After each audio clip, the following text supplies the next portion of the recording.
বাবা বেঁচে থাকতে মসজিদের টাকা বাবার হাত দিয়ে দেবেন, বাবা বেঁচে থাকতে মাহফিলের চাঁদা বাবার হাত দিয়ে দেবেন। কোন একটা কিছু করতে হলে বাবা করবে, বাবা আছে। বাবা রুমে বসে আছে, আপনি নেতা হয়ে গেছেন না।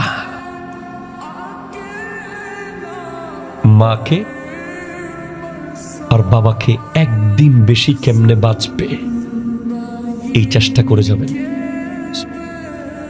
অন্তত একটা দিন যেন বেশি বাঁচাতে পারে, খাবার দিয়ে হোক, ওষুধ দিয়ে হোক, রুম দিয়ে হোক, গরম পানি দিয়ে হোক, ভালো কাপড় দিয়ে হোক, ভালো ডক্টরকে দেখিয়ে হোক, কোনোভাবে। অনেকে কি করে, মা বাবা অসুস্থ হলে ডাক্তারের কাছে নিতে, তুই নিবি না আমি নেব, তুই নিবি না আমি নেব।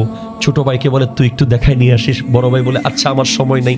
এই তুই নিবি না আমি নেব করতে করতে রোগ আস্তে আস্তে বাড়তে থাকে, একদিন চট করে চলে যায়।